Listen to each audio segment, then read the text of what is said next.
Win some Proline tyres, win some Proline tyres, or you can win, get this puppy out of here, a winch. And it even comes with its little worn sticker. How cool is that, eh? So guys, that's going to be this year's competition. Some guys need tyres, some guys need a winch.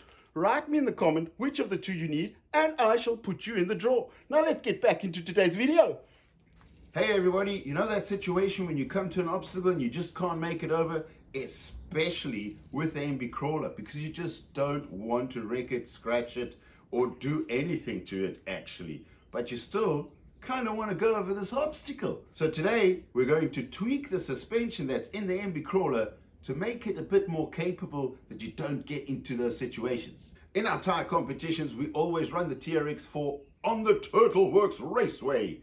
We're going to take the MB crawler through that V-notch, which is very steep, very difficult to climb through. And we're going to tweak the suspension until it makes it. Now this is obviously an obstacle that the MB crawler shouldn't be able to get up. And I don't think most of you would even try an obstacle like this. But I am determined to set up the suspension in such a way that we will clear this obstacle. So obviously you need to bump it. Ooh, there was a bit of plastic in the way there. Come on, you see, no matter what I try.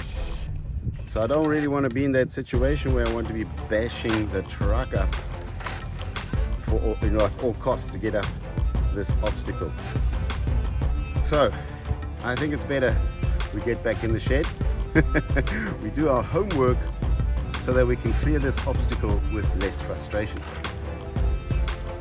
So let's put this puppy on the table and see what we can do with the suspension. But before I do that, I want to bolt down the front bumper again because it's actually irritating me that it's coming off all the time.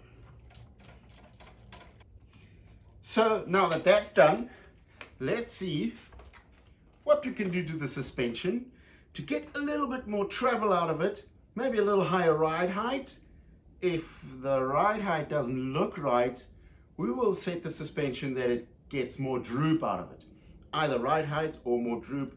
I think more droop is actually the better way to go, because we don't want to, destroy the scale look by making this look too high. So what I'm going to do is I'm going to take the shock absorber out and see what I can do to make it just a little bit longer.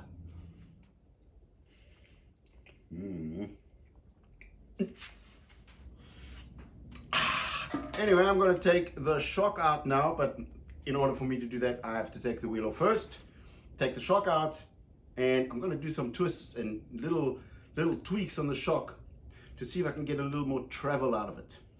Now I need to measure the shocks, the length of the shocks, but I don't know where my trusty cable went. Anyway, what we can do is use this measuring stick. Okay, let's get these shocks out. Oh, hang on. Zzz. While we're at it, we can actually switch the car off.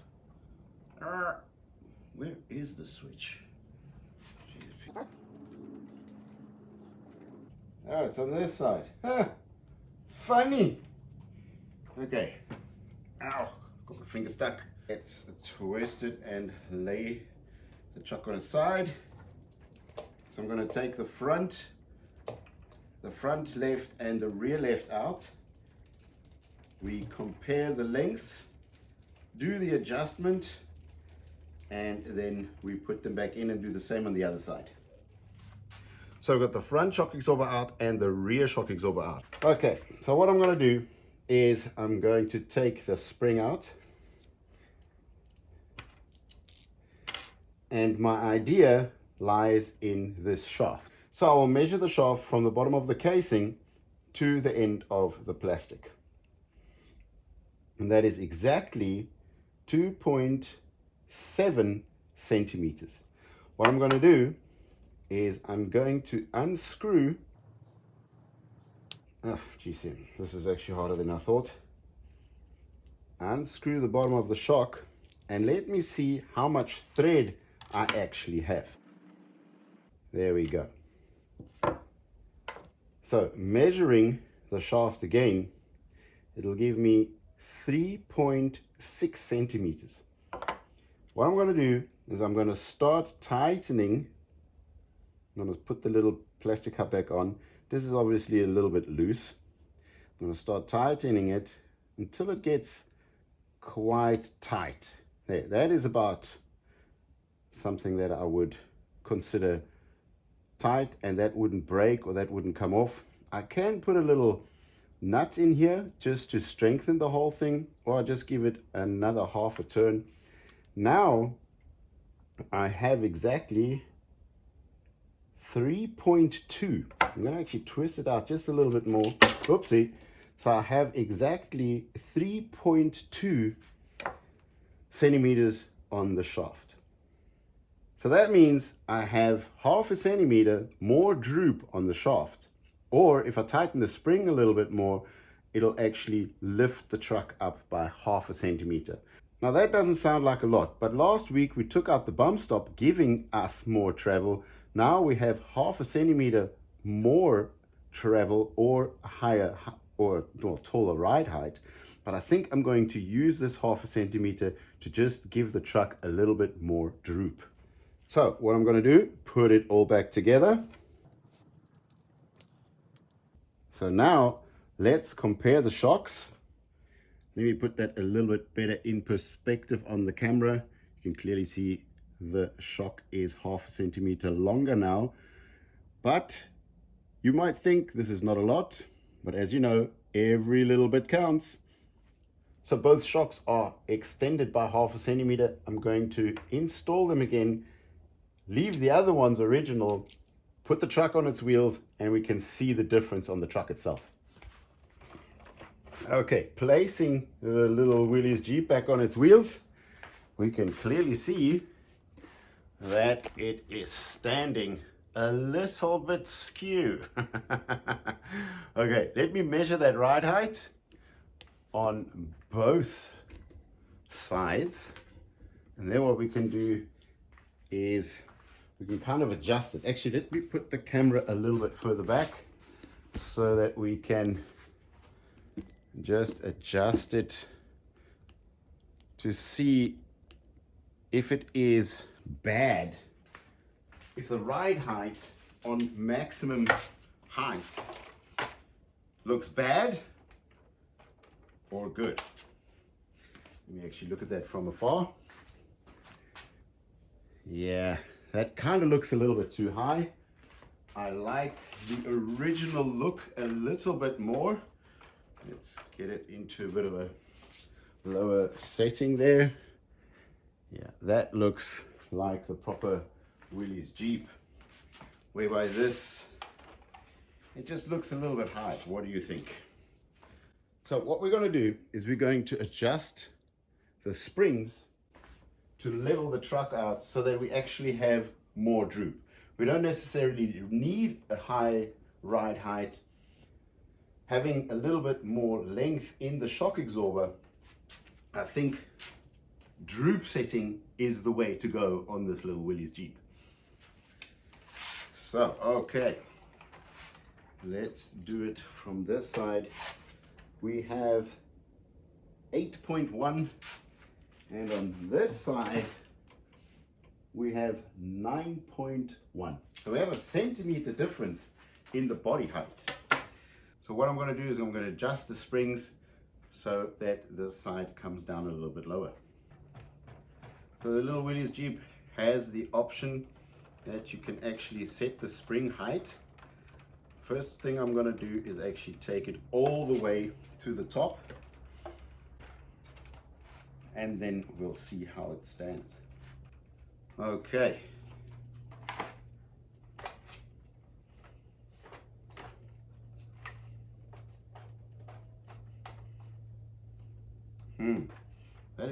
That is actually very nice. I mean, I think I've overdone it a little bit. I think I can tighten them a little bit more because now this side is sitting a little bit low. I'm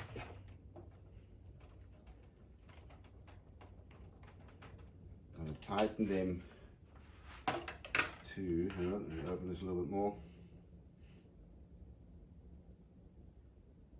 take the spring down by 5. Let me check. About 5. So half a centimeter, 5 millimeters. Let's see how this one sits. A little bit more. Obviously you need a caliber for this to make this perfect, but I don't know where my caliber went to. Now that looks quite good. Take the suspension down a little bit. Truck seems to be sitting a little bit low on this side still. Let's put that a little bit higher so that we can adjust it to the original height, how the truck came in the box. So now I'm on 6 millimeters. Let me turn it to 7. A little bit more. There, 7. Turn this one to 7. There, perfect.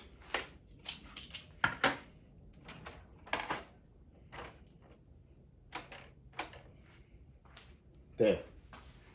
That seems to be the right height it had from the beginning.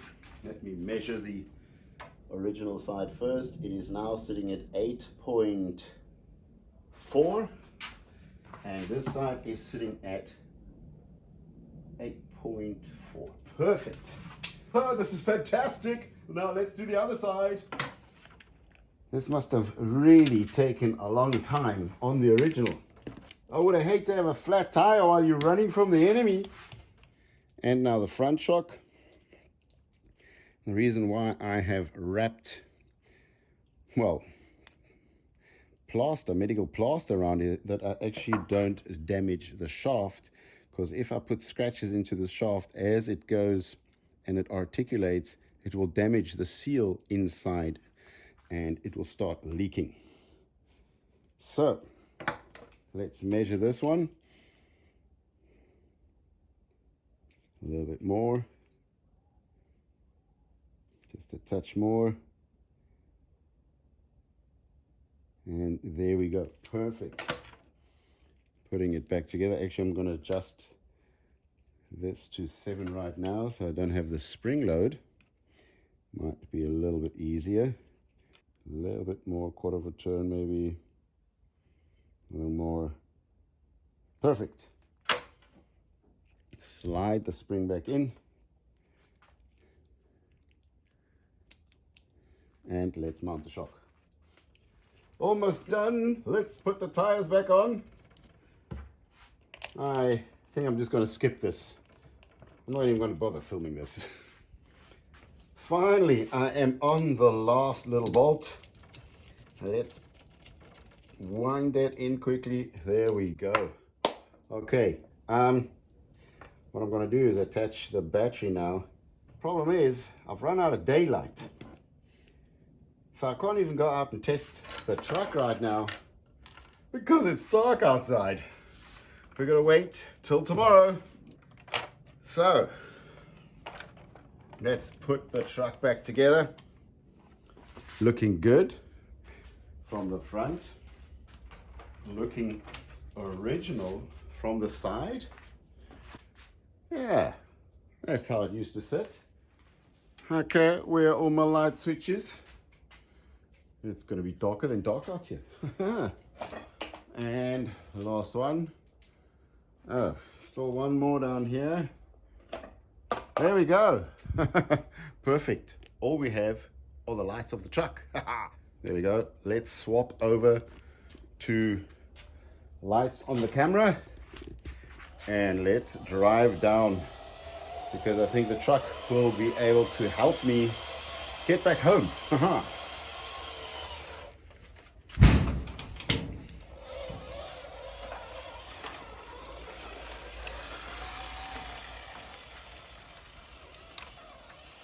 There we go, lighting up my trail back to the house.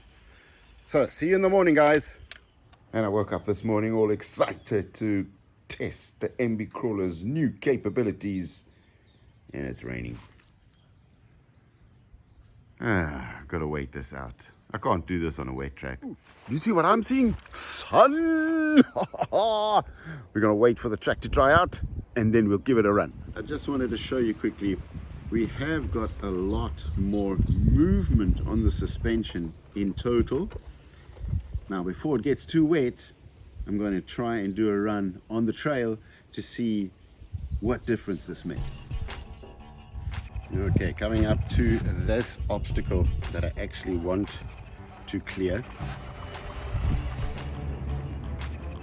We have got full articulation on the back, quite a bit of wheel spin, but we're not finding grip.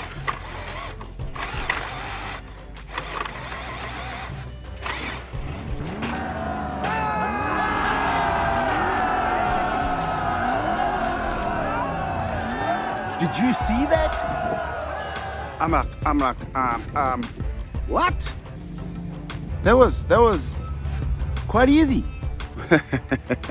Found that it was that easy. I thought I had to bump it a little bit more and push it a little bit more, but it was really, really cool.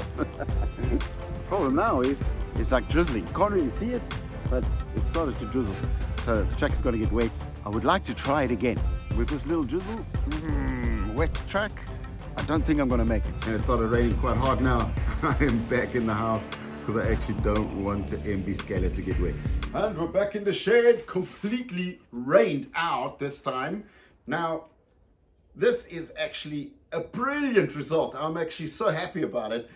The suspension travel is a lot more because we took the bump stops out last week. Now, obviously, with the extension of the shaft by taking the ball joint out at the bottom by 5 millimeters, you can clearly see in my first video, in the unboxing video, I actually put my fist under here and it kind of just made it. Now we have about 2 centimeters more space. I haven't measured the difference yet, but you can clearly see the truck is more capable, and all in all, less frustration when you're out on the trail. So you're not going to bash it up as much, you're not going to scratch it up as much. You're going to be able to clear those obstacles even when they do get a little bit more difficult. So remember, we have the Proline tires or winch giveaway. Write me in the comment what you need. Do you need a winch or do you need tires? Write me in the comment what rigs you're building, what you need the tire or the winch for. I'll put you in the draw and we'll get this competition on the roll for this year. So guys, that's it for me this week. Thanks for watching. See you next time. Bye.